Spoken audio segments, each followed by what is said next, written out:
আসসালামু আলাইকুম ওরহমাতুল্লাহ। রাতে ঘুমানোর আগে যে 11টি আমল করতে বলেছেন বিশ্বনবী সাল্লাল্লাহু আলাইহি ওয়াসাল্লাম, আপনারা এই আমলগুলো কম বেশি প্রায় সবাই জানেন, কিন্তু সব কথার দলিল একসাথে এক ভিডিওতে নেই। তাই নতুন করে ঘুমানোর আগে 11টি আমল দলিল সহ এই ভিডিওতে উল্লেখ করা হলো। তা হল নম্বর 1, অজু করা, আবু দাউদ হাদিস নম্বর 5042।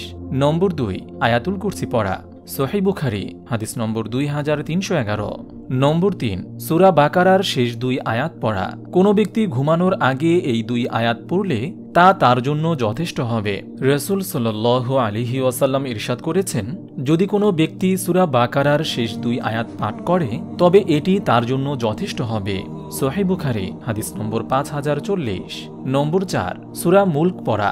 রাসূল সাল্লাল্লাহু আলাইহি ওয়াসাল্লাম বলেছেন, কোরআনের মধ্যে 30 আয়াত বিশিষ্ট একটি সূরা আছে যেটি কারো পক্ষে সুপারিশ করলে তাকে মাফ করে দেওয়া হবে। সূরাটি হল তাবারাকাল্লাযী বিয়াদিহিল মুলক, অর্থাৎ সূরা মুলক। তিরমিজি হাদিস নম্বর 2891। রাসূল সাল্লাল্লাহু আলাইহি ওয়াসাল্লাম এই সূরা না পড়ে কখনো ঘুমাতে যেতেন না। তিরমিজি হাদিস নম্বর 2892। নম্বর 5, ইস্তেগফার পড়া। রাসূল সাল্লাল্লাহু আলাইহি ওয়াসাল্লাম বলেন, যে ব্যক্তি বিছানায় শয়নকালে 3 বার বলে আস্তাগফিরুল্লাহাল্লাযী লা ইলাহা ইল্লা হুয়াল হাইয়ুল কাইয়্যুম ওয়া আতুবু ইলাইহি, অর্থ আমি ক্ষমা প্রার্থনা করি আল্লাহর কাছে, যিনি ছাড়া কোনো ইলাহ নেই, যিনি চিরঞ্জীব ও চিরস্থায়ী, তার কাছেই তওবা করি।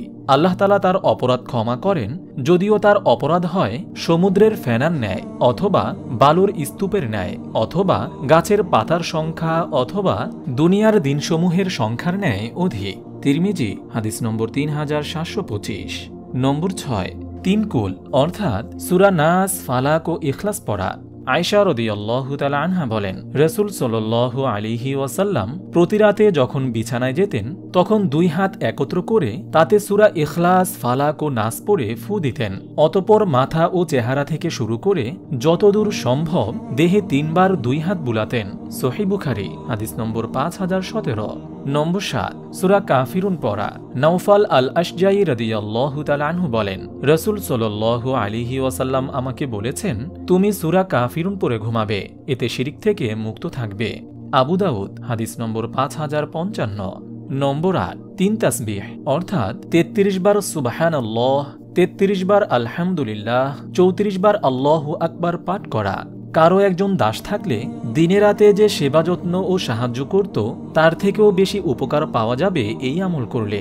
তিরমিজি হাদিস নম্বর 3408। নম্বর 9, ঘুমানোর আগে দোয়া পড়া।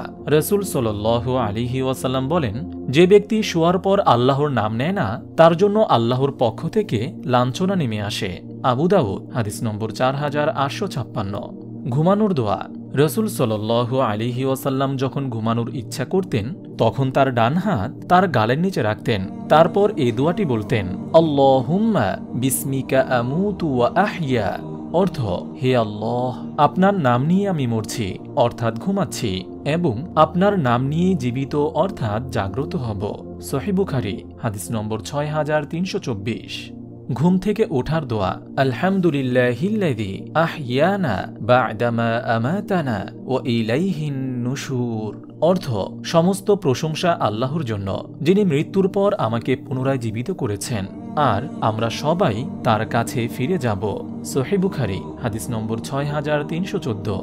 নম্বর 10, বিছানা ঝেড়ে নেওয়া। নবী করিম সাল্লাল্লাহু আলাইহি ওয়াসাল্লাম বলেন, যদি তোমাদের কেউ শয্যায় যায় তখন সে যেন তার লুঙ্গির দ্বারা বিছানাটা ঝেড়ে নেয়, কারণ সে জানে না যে বিছানার উপর তার অনুপস্থিতিতে পীড়াদায়ক কোনো কিছু আছে কিনা। সহিহ বুখারী হাদিস নম্বর 6320। নম্বর 11, চোখে সুরমা লাগানো। ইবনে আব্বাস রাদিয়াল্লাহু তাআলা আনহু বলেন, নবীজি সাল্লাল্লাহু আলাইহি ওয়াসাল্লামের একটি সুরমাদানি ছিল। প্রতি রাতে ঘুমানোর আগে তিনি ডান চোখে 3 বার এবং বাঁ চোখে 3 বার সুরমা লাগাতেন। শামাইলে তিরমিজি হাদিস নম্বর 41।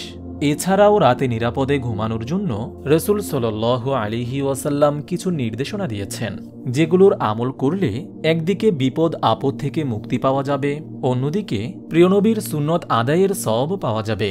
জাবের রাদিয়াল্লাহু তাআলা আনহু থেকে বর্ণিত, আল্লাহর রাসূল সাল্লাল্লাহু আলাইহি ওয়াসাল্লাম বলেন, তোমরা রাতে পানাহারের পাত্রগুলো ঢেকে রাখো, ঘরের দরজাগুলো বন্ধ রাখো, আর সাজের বেলা তোমাদের বাচ্চাদের ঘরে আটকে রেখো, কারণ এ সময় জিনেরা ছড়িয়ে পড়ে এবং কোনো কিছুকে দ্রুত পাকড়াও করে।